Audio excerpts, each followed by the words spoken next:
देखिए, आज हम पढ़ने वाले हैं ऑस्टिन की इम्पेरेटिव थ्योरी ऑफ लॉ।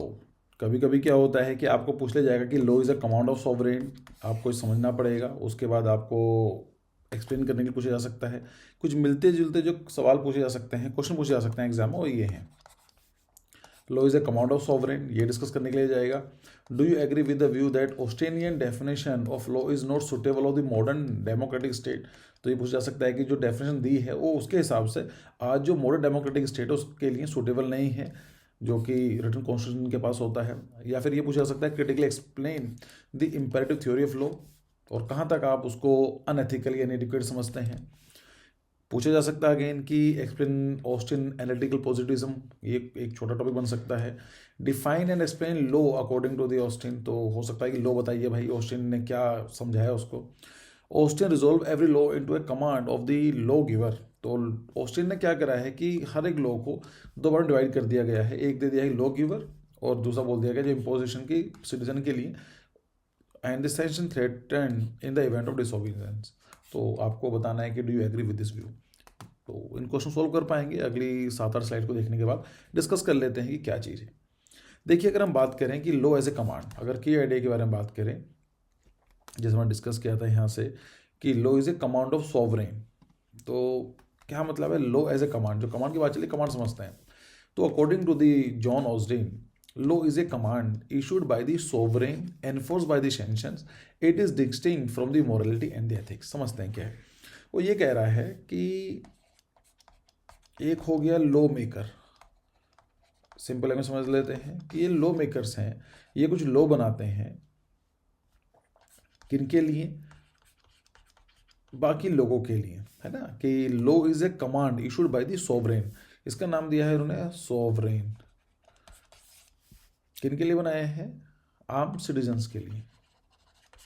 और इनके साथ साथ सेंशंस होती हैं। सेंशंस किस लिए होंगी? अगर लॉ बनाया है, अगर आप लॉ को फॉलो नहीं करेंगे तो सेंशंस आप पर लगेंगे। सेंशन मतलब पनिशमेंट हो सकती है। तो अब इसको समझिए। According to the John Austin, law is a command issued by the sovereign.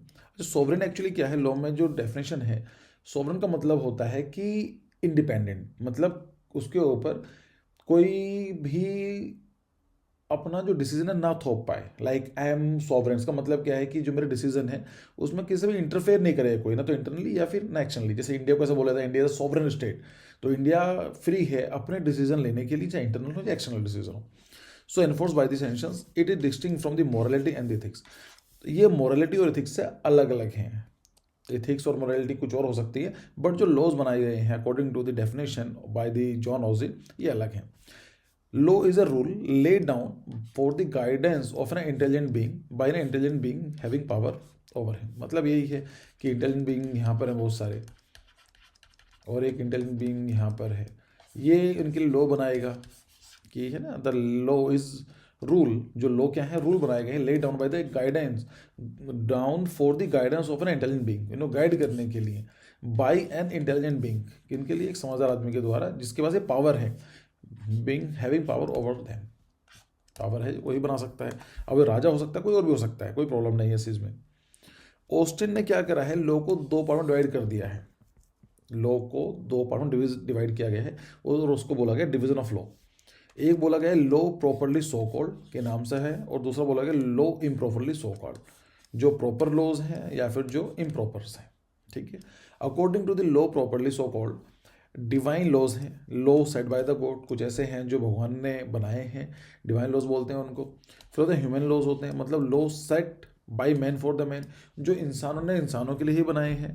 फिर आता है पॉजिटिव लॉ, मतलब क्या होता है? पॉजिटिव लॉ का मतलब है कमांड बाय एन सॉवरेन, कि एक सॉवरेन है, एक इसके में स्टेट हो सकता है, राजा कोई भी हो सकता है, जो एक कमांड देता है। Positive morality, rules not enforce by sovereign. Positive morality का मतलब है ऐसे रूल्स जो सॉवरेन ने एनफोर्स नहीं करेगा। लॉ इम्प्रॉपरली सो कॉल्ड में आते हैं लॉज बाय एनालॉगी, जैसे रूल्स फॉर एडिकेट्स, क्या एडिकेट्स होने चाहिए, क्या फैशन होना चाहिए, ऑनर के रूल्स हो सकते हैं। फिर आता है लॉज बाय मेटाफोर, मतलब साइंटिफिक लॉज होते हैं, जैसे ग्रेविटी का लॉ हो गया, किसी और चीज ग्रो कर आपका रूल हो गया। Positive law as a command के बारे में बात करें, देखिए कमांड तो समझ में आता है कि अब wish express bye the sovereign, कि एक सोवरेन है जो एक्सप्रेस कर रहा है, उसकी वो है within obligation to comply, और वो चाहता है कि आप उसको कंप्लाई करें, नहीं करोगे तो वो अलग चीज़ है, उस पर पेनल्टी लेगी, लेकिन कमांड का मतलब एक ऐसा लॉ बना दिया गया है जो चाहते हैं कि आप उसको फॉलो करें, जो सॉवरेन चाहता है कि बाकी लोग उसे फॉलो करें। जैसे a law requiring citizen to pay tax, कि एक लॉ बना दिया है कि सिटीजन को टैक्स पे करना है, और यह भी, तो हम इसको बोलेंगे ये कमांड होगी एक तरह से। दूसरा आता है ड्यूटी। ड्यूटी का मतलब क्या आता है? Obligation to obey the command. जो एक लॉ है वो बन चुका है, तो इन सब की जिम्मेदारी बनती है कि उसको कमांड को फॉलो करा जाए। ये ड्यूटी बनती है, जिम्मेदारी बनती है, हमारी ड्यूटी है। और अगर कोई भी इसको फॉलो नहीं करेगा, मतलब डिसोबीडियंस करेगा, तो उसके लिए पेनल्टी है। जैसे अगर कोई टैक्स नहीं भरता, टैक्स इवेड करता है, इवेशन करता है, तो उसको फाइन्स है या पनिशमेंट है। According to the Austin, command दो तरह की होती है, general command and the particular command. General command का मतलब होता है applies to a group of people और a class of actions. General command का मतलब क्या होता है? लोगों के ग्रुप पर होती है या फिर और एक क्लास ऑफ एक्शंस पर होती है। जैसे ये बोल दिया स्पीड लिमिट ऑन रोड्स, कि भाई अब एक रोड बनाई गई है, रोड के अंदर अगर 80 किलोमीटर पर आवर की स्पीड है तो सभी के लिए है, वो एक पर्टिकुलर आदमी के लिए नहीं है। तो यहाँ पर बोलते हैं कि जनरल कमांड्स हैं ये। दूसरा होता है particular commands, specific to an individual और ओकेशन। मतलब क्या होता है? एक पर्टिकुलर आदमी के लिए बना दिया गया कि आपके लिए ये सब चीज़ अलाउड नहीं है, या फिर कोई ओकेशन होता है, टेम्परेरी टाइम के लिए बना दिया जाता है। जैसे कोर्ट ऑर्डर फॉर एविक्शन, कि अगर कोर्ट ने ऑर्डर दिया है कि कोई चीज़ एरिया खाली करना है, एविक्ट करना है, तो उसके लिए बोलेंगे पर्टिकुलर कमांड। हर जगह के लिए नहीं है, सिर्फ पर्टिकुलर एरिया के लिए ही होती है। अगर हम बात करते हैं कि proportions for of the Austin theories, law is the command of the sovereign. ये हम समझ चुके हैं कि एक सॉवरेन है जो इंटेलिजेंट बीइंग है, जिसके ऊपर अथॉरिटी है लॉ बनाने की। उसके लिए जो क्या है, जो कमांड दे रहा है, मतलब जैसे कमांड कर रहा है, वही लॉ है। Sovereign power is absolute and indivisible. ये एब्सोल्यूट है, जो काउंटर करने वाला कोई नहीं है। फिर फायदा क्या हुआ अगर वो काउंटर कर सकता है। और इनडिविजिबल है, मतलब जो उनकी पावर है वो कभी डिवाइड नहीं होगी। इसको क्रिटिसाइज भी किया जाता है, डिस्कस करेंगे। अब मान लीजिए सेंट्रल, अब हम बात करते हैं इंडिया केस में, तो इंडिया में सेंट्रल गवर्नमेंट है तो वो लॉ बना सकती है, ऐसे स्टेट गवर्नमेंट है। तो अगर देखा जाए इसकी थ्योरी तो गलत है, क्योंकि जो भी सॉवरेन होता है डिवाइड नहीं करता है पावर को। But in case of the federalism ये सब चीज़ें होती है। Laws are backed by the sanctions. अगर कोई लॉ बना दिया और उसके ऊपर कोई पनिशमेंट ही नहीं है, कोई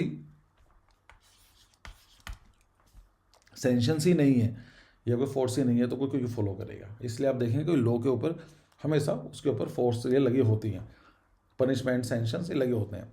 law is distinct from the morality and justice. तो उसमें यह है कि देखिए कभी कभी क्या होता है, लॉज ऐसे होते हैं कि मोरालिटी और जस्टिस अगेंस्ट चले जाएंगे, लेकिन यहाँ पर क्या है, जो सबसे बड़ी चीज़ क्या है, वो है आपका law.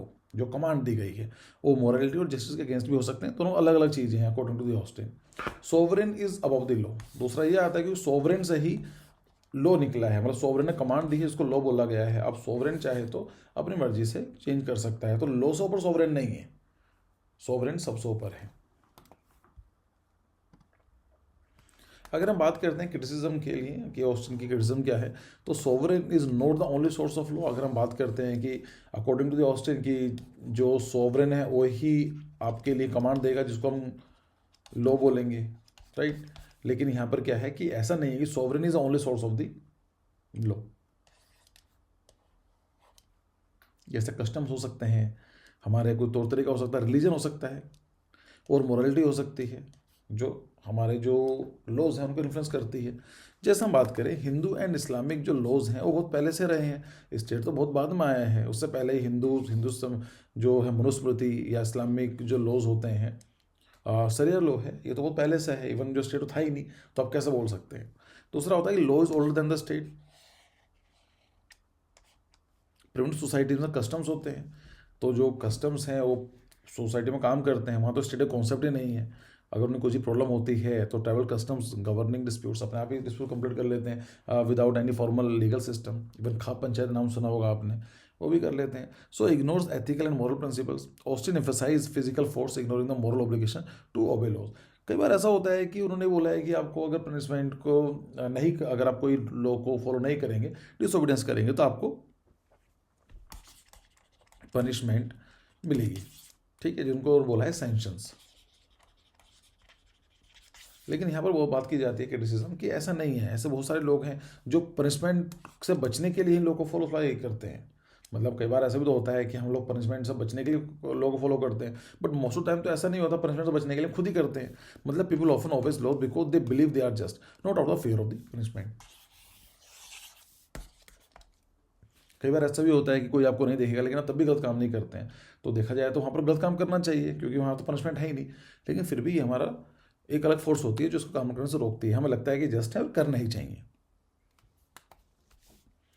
Limitation of the option theory क्या है? जज मेड लॉज इग्नोर्ड। इसकी अगर लिमिटेशन के बारे में बात करें तो ऐसे लॉज होते हैं जो जज बनाते हैं उसी टाइम पीरियड में, उनको इग्नोर कर दिया गया। As a court creates precedents that shapes laws but ऑप्शन did not account for this. दूसरा आता है not applicable to the modern constitution law. अब बात ये आती है कि हमारे यहाँ पर जैसे जो कंट्रीज़ हैं जहाँ पर कॉन्स्टिट्यूशन है और स्पेशली जहाँ पर रिटन कॉन्स्टिट्यूशन है, तो अगर हम उसके बारे में बात करें, रिटन कॉन्स्टिट्यूशन के बारे में बात करें, तो वहाँ पर सॉवरेनिटी का सवाल ही नहीं है। अगर कोई ऐसा लॉ बन जाएगा जो संविधान के अगेंस्ट है, कॉन्स्टिट्यूशन की वैल्यूज़ के अगेंस्ट है, तो उसको अल्टा वायरस या फिर अनकॉन्स्टिट्यूशनल डिक्लेयर कर दिया जाएगा।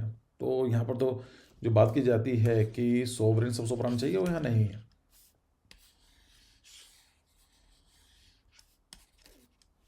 जैसे हमने बात की कि जो सॉवरेन है वो पावर का भी डिवाइड नहीं करता है, लेकिन केस ऑफ इंडिया तो यहाँ पर तो सेंट्रल गवर्नमेंट है, फिर स्टेट गवर्नमेंट है, इवन अब तो पंचायत राज के बारे में बात है, तो यहाँ पर तो पार्ट डिवाइड हो रहा है, पावर जो है रूल बनाने की डिवाइड हो रही है। So in federal system sovereignty is divided between central and state government, तो यहाँ पर एक आता है।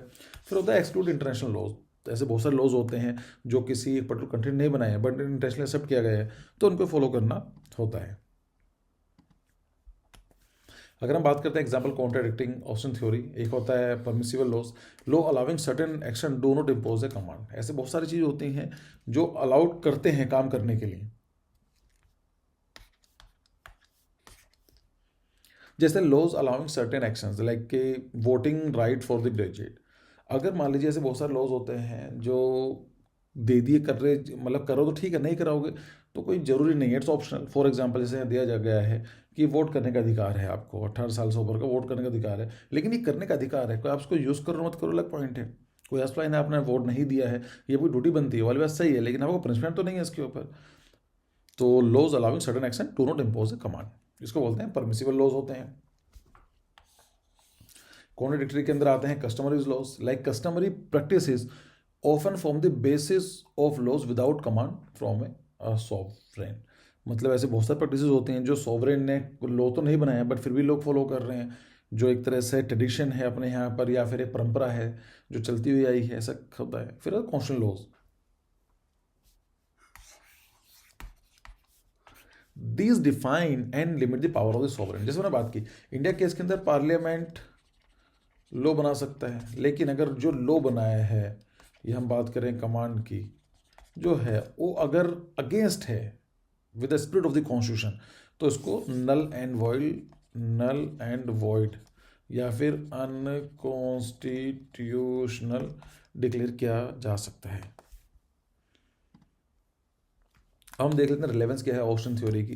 देखिए recognize the role of a state in enforcing law, तो ये तो कम से कम रिकॉग्नाइज करता है कि एक स्टेट होना चाहिए जो लॉ को एनफोर्स करे। Provide a clear dictionary between law and morality, तो ये दिखाता है कि मोरालिटी वर्सेस लॉ, मतलब मोरालिटी और लॉ के बीच में एक डिवीजन है और उसको मेंटेन करना चाहिए, ये तो उसकी स्ट्रेंथ आती है।